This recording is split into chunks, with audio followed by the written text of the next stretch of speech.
Finally, ladies and gentlemen, but by no means least, we have Manoj Punja of Wipro, global leader of BPO, and Rachel Stormont of Nelson Hall. Like a G6, like a G6, like a G6. Now I'm feeling so fly. Like a G6, like a G6, like a G6. Okay, good morning, everybody. I'm going to start by asking you a question to test your memory. There was a polling question by Mark yesterday, just before lunch. And the question was, what's the most significant success factor for you guys in meeting the business expectations? One of four of them, one of the four options you had, was extracting greater insights from the available data. Can anybody remember what proportion of you voted that? Okay, you've got lousy memory. So Karina says you're lazy. Karina says you're boring. I say now you've got amnesia. It was 8%. 8%. Later on, we had Hackett telling us about the three stages of evolution of GBS, and the one that you're all aspiring to, of course, is stage 3 of value-centric, and at the heart of that is analytics. And yet here we are today, Manoj, and we're at the final session before lunch. You know, are we an afterthought, or are we actually centric to most of the conversations we've had? Now, I have to tell you that my 10 colleagues and friends who've preceded us, I'd like to thank them. I did threaten them with kneecapping if they mentioned analytics, because to be honest, analytics was at the heart of most of their conversations, and I appreciate that. So, Manoj, who wasn't here because he's always on planes. Now, the truth of it is, to be honest, all of your industries run on analytics. So what's new? Why, you know, it's been with us all the time.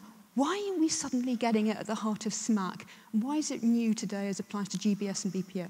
So first, I think 8% is really surprising. You know, in our conversation with customers, I would say 9 out of 10, the conversation is around analytics and what we can do with the data that we have. Now, coming back to why analytics is getting to be more important, I think we are generating more and more data. I believe every day 2.5 quadrillion bytes of data is getting generated. I don't even know how many zeros are there. You know, the data that we have today is 80% of the data is just 2 years old. So companies are wondering, what do we do with this data? And data is coming from everywhere, from devices, from transactions, from GPS. So most companies are thinking through how do we leverage this data. I think that's one big driver. The second big driver obviously is from a shared services BPO perspective, we've started owning much more of an end-to-end process. And then we have more visibility or understanding of the data, underlying data. And you know, we are all thinking through how do we monetize this.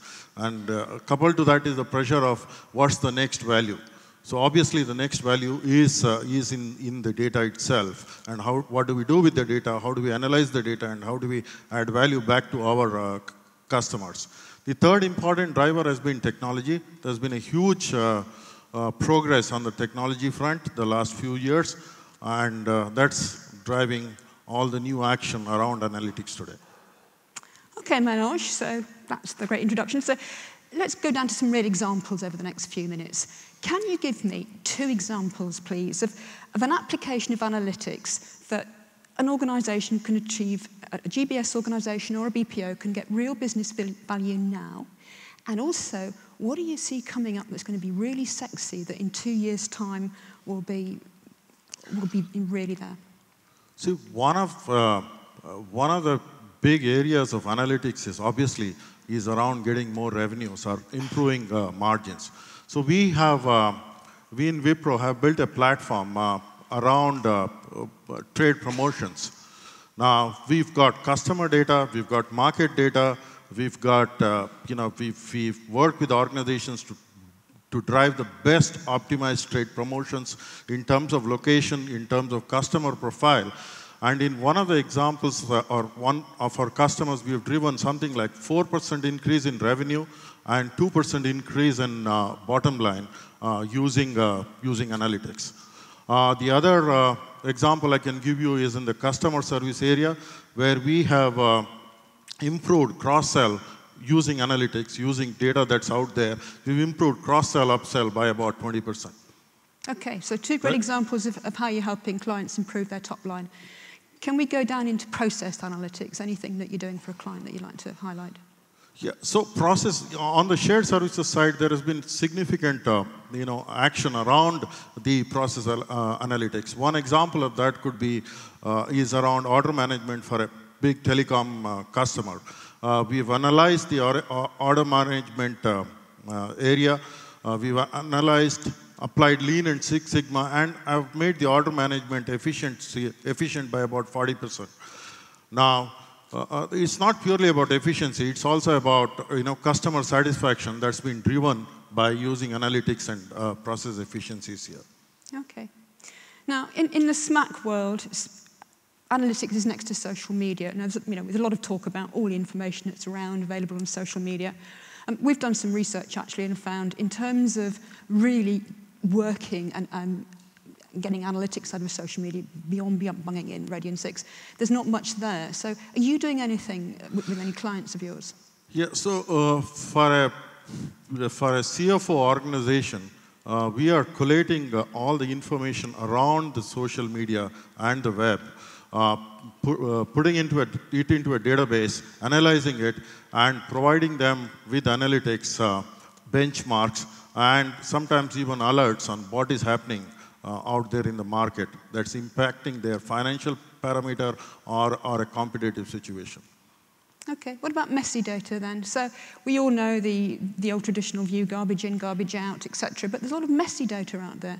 Are you doing anything with messy data analytics? That's the biggest challenge out there. Like you said, it's garbage in, garbage out. But interestingly, there is a lot of action around cleansing the data. There is one of the fastest growing discussions or services for us has been data management. And this is not purely about doing a manual work of cleansing the data. It's also about correlating it to rules out there, correlating it to market data out there, and focusing on getting the data clean. And this there's significant number of organizations now that are coming back to data because of analytics. Okay. So, analytics provides you with insight. Okay. You're a BPO provider.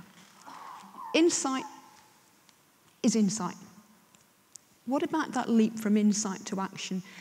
Have you faced challenges as an external service provider of helping your client go from the insight to taking action? Yeah. So the example that I gave you about the trade promotion, for example, is a classic case of insight to action. You got to have your data ready. You got to integrate external data.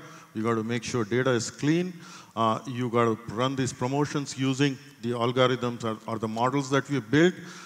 You have a closed loop backend to see if the promotion is working, and then you drive changes as it happens. So action is part of what we recommend all the time. I think the advantage we have as a BPO provider or a shared services provider is the fact that we have this whole lot of data and we have operations around that. So the recommendations, if made and if accepted by our customers, we can always loop back to drive the actions. Unlike in a classic IT situations where I've worked for a long time, where you build these nice systems, you build reports, but actions are missing. I think we are in a much more advantageous position to drive actions as a BPO or a shared service provider. Okay, and my closing question, which is really a comment, is at the moment, analytics, I believe, is something that you're either confused about, uncertain about, or a bit of an afterthought, I think, as to where we go from there. Would you agree with me, and this is a question, so you can disagree if you like, that if we move forward 3 or 4 years, that the application of analytics and having the people of the different capabilities to actually work on analytics will be a must-have for people like you? Absolutely. And absolutely must have. But actually, for those organizations that don't outsource, it will be a key competitive differentiator into how they run their businesses? No, absolutely. I mean, for organizations, it is a mandate today. For us, if you have to differentiate, if you have to add value to our customers, analytics is going to be extremely important. Like we said before, it's not purely analytics, it's analytics, action, it's analytics that drives cost out, analytics that drives top line, like the example that I gave you. I think it's going to be the differentiator moving forward. Thank you. Thank you, Manoj. Rachel, Manoj, thanks very much.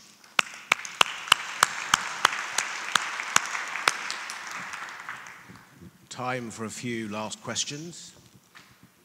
No questions. Okay, I realize that this is all that's standing between you and an excellent lunch. So I think at this point, we'll probably call it a day. We hope you've taken away ideas, themes, messages from this great G6 leadership debate. Thank you very much for some great questions. And please join me in thanking all of our G6 leaders and their interviewers.